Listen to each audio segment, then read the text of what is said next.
to start working on, remember I did this little picture which I'm going to be putting on, this little painting that I'm going to be putting on my tier tray, and I wanted to update a gourd gnome that I made, and this is the gourd gnome. So I painted on it, but I've decided that I want to bling him out a little bit. So I did wood burn on this, so it's going to take a couple coats of paint because some of that gouge is in there when you use the skew on the um, wood burner. So I'm going to go ahead and I'm going to paint this out, and then I'm going to start over. I'm going to paint a base coat of burnt sienna, and I have my heat gun so that I can dry in between coats and don't have to wait so long. So that's what I'm going to be doing. I'm going to be primarily sharing dating stories that are of a more recent vintage. But first, I wanted to tell you a story from my younger days before I got married and had children. This was back in the days before the internet and dating apps. Back then, you mostly met people organically, at work, at school, matchmaking by friends, and clubbing. But there were personal ads in some magazines and newspapers like the Pina Colada song. If you placed an ad, you were assigned a code number. Anyone interested in you would send a letter for you to the publication using that code, and the publication would forward the letter to you, so nobody had your address. Once upon a time, when I was about 25, I placed an ad to see what would happen. Now, this is a story from that personal ad. So I got some letters and decided to respond to a guy who seemed interesting. We began by sharing some letters, then sharing phone numbers. He seemed a little intense, but in a funny way. He had a great sense of humor, and I love someone who can make me laugh. After some back and forth, we agreed to meet for a coffee date. That day went well. There was lots of laughter. Didn't seem too serious about much of anything, but since I wasn't looking for a relationship at that point, it wasn't a deal breaker. He asked for a second date, and I was down for that. We went out to dinner and a movie. Nothing intense, just some good conversation and a lot more laughs. Not even a goodnight kiss, and that was fine by me. I wasn't getting boyfriend vibes, just, good friend vibes, and he didn't seem to be interested in more than that either. He wanted to get together again, but I told him I was getting ready to go on vacation. Actually, my sister was moving to California, and I was going to travel with her. She and her boyfriend were going to drive the U-Haul, and I was going to drive her car and then fly back to Colorado. So I told this guy that I wouldn't be able to get back together until I got back. I told him a little bit about the trip and how it was going to be so much fun. I'd never been to California. I was looking forward to doing some sightseeing along the way and playing tourist. So we left it at that. He did ask if she had a phone number, and I said she did. Her boyfriend already lived there and she was moving in with him. So I asked them if it was okay if I shared their phone number with this guy, and they said sure. So we get to California and unload the U-Haul and return it. Spend some time unpacking and some time sightseeing. This guy called me once and asked what I had been doing, and I told him I'd gone to see Griffith Park and Grumman's Chinese Theater, and I was looking forward to going to Catalina Island. We chatted a little bit more about nothing in particular and then hung up. A couple more days go by and the phone rings. My sister picks up and says the call's for me. I answered the phone, and it's this guy. I say hi, and he says, "I'm here." I said, "Here? What do you mean?" He says, "I'm here in California. I'm in Griffith Park. Do you want to meet up?" I am completely confused. I stammered for a minute, and then I said, "I didn't know you had a trip planned to California." He says, "I didn't, but I missed you so much I decided to come out here. This is going to be so much fun." I stammered for another minute, and I said, "Okay, well, I'm sorry, but I'm spending this time with my sister. If you had told me you planned on coming out, I would have told you not to do that. But you're here, so I hope you can enjoy yourself while you're in the area." He says, "Well, the thing is, I sold my car in order to pay for the plane ticket. I don't have any money for a place to stay. I thought maybe I could just couch surf at your sister's. We could hang out and we could fly back together." Of course, my response was, "You have got to be kidding me." Now, I understand we're in our 20s and he's a free spirit and all that, but he's also an adult. And who thinks it's okay to just show up uninvited and assume you'll have a place to stay. So I tell him, no, that's not possible. He presses me, saying that I didn't even ask my sister. And I said, I'm not going to. That's ridiculous.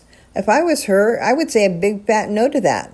If you have no place to stay and no money, then I suggest you stay at the airport and see if you can get a return flight back to Colorado as soon as possible. And that's the last I ever heard from him. And no, he did not call my sisters after that. Thankfully, I would have felt so guilty about that. There's not enough time left on this part of the time lapse for me to start another story, so I will figure out the next story I'd like to tell you, and we'll use that on the next segment of the time lapse.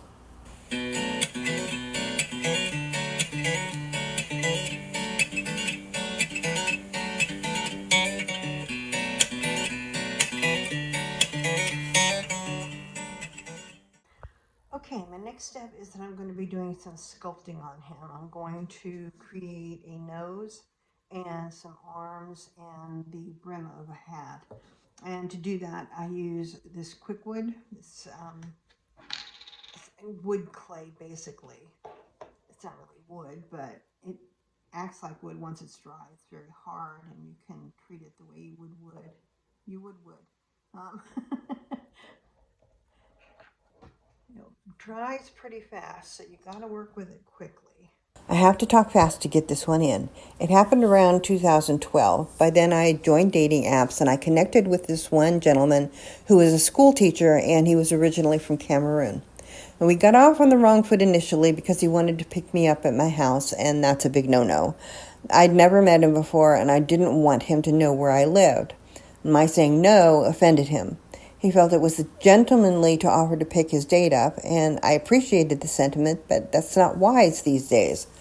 So I told him I understood his feelings about it, but this was something I don't do for safety reasons, and I would prefer we just meet at the restaurant. He was still offended, getting angry, and pushing back.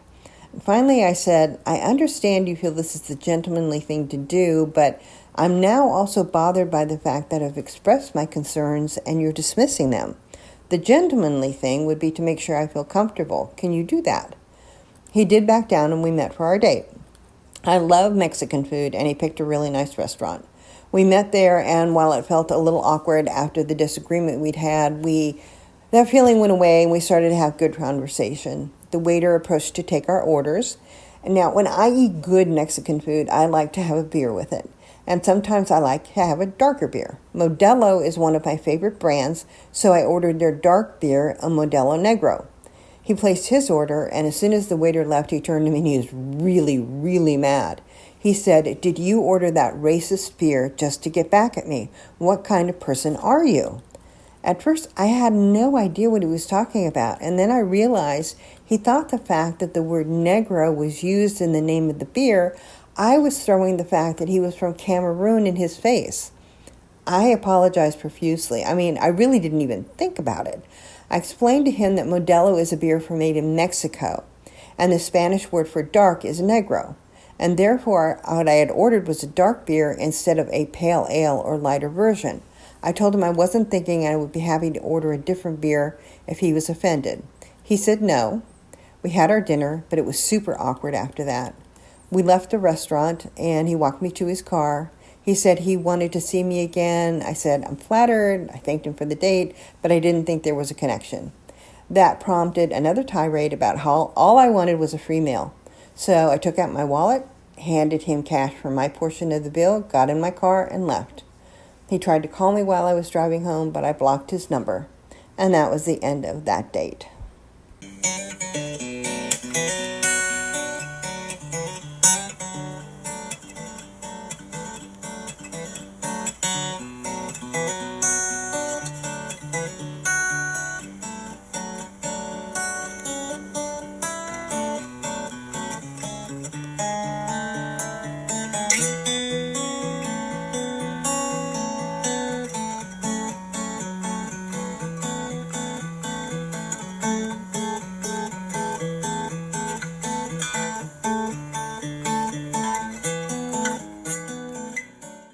Okay, so the nose is dry enough now. It's not super dry, but it's dry enough that if this happens to roll over once I put it on, it's not going to change the shape or anything like that.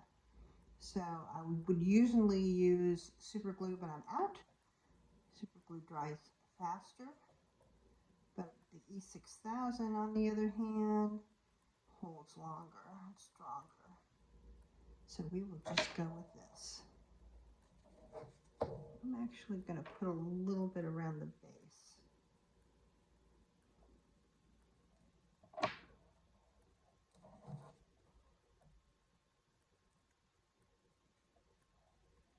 There we go. Okay, and that's going to be his little nose.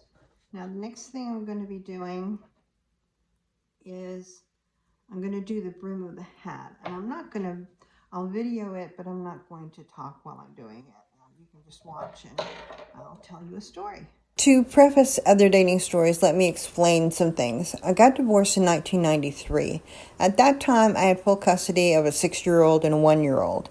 I was working full-time, going to school part-time, just trying to hold it all together for my family. Dating was not on my mind. Fast forward to 2011, my oldest had been out on his own for quite a while, and my youngest had just enlisted in the Army. My house was empty, and I decided it was time to date again. I just wanted to meet some new people and get out there, but the whole dating landscape had changed, and I was a total fish out of water. I was really naive, but I learned and started getting smarter about it, including vetting potential dates before meeting them. The paralegal in me came out. In the initial conversations, I would probe gently to find out their age and the date and month they were born. That would give me their date of birth. Then after a lot more talking, but before meeting, I would ask for their last name. I wasn't willing to meet anyone who would not give me their last name. So I started talking to this man. We had lots of good telephone conversations and emails back and forth. I didn't have to ask his last name because that was already on his emails. We kept trying to find a time to meet, but he was really busy. He had told me that he worked full-time for the federal government, that he was a divorced father of 3, he coached his son's baseball team, was on some kind of school committee for his kids' school, and he was working on his master's degree. So finding free time was difficult for him. Once he shared when he celebrated his birthday, I decided to do the little mini background check I do on potential dates. In my state, you can do a case search for someone and find civil, criminal, and bankruptcy information. I didn't check bankruptcies because at that point, in just getting to know him, it was irrelevant to me. I checked for anything criminal. There wasn't anything there. I also didn't find anything for civil cases. But see, that was a red flag. Because if he was divorced, his dissolution of marriage would have been on the civil case search. It wasn't. I knew from our previous conversations that he'd never lived in another state, so if he got divorced, it had to be on file here. So the next conversation we had, I was upfront. I told him that I'd done a background check and I didn't see a divorce for him. And I asked him point blank, "Are you still married?" He said he was. Turns out he also didn't coach for his son's baseball team, and he wasn't working on his master's degree. He just quickly needed to come up with some things that would explain why he was so unavailable to date, because he couldn't tell me, well, I'm still married and I can't let my wife know that I'm going out on a date. So I don't even know why he did that if he had no intention of actually trying to meet someone from the dating app. I guess maybe he just needed the attention and to know that other women would find him attractive. I don't know. But I wished him well and ended the conversation. My marriage ended over infidelity, and that was a big no-no for me. I didn't lecture him. It wasn't my place to do that. I got an apology email from him, but I never responded. Okay, that's it for this video. I'll end this with a little music, and I'll come back later with updates on the Gourd Gnome and more stories.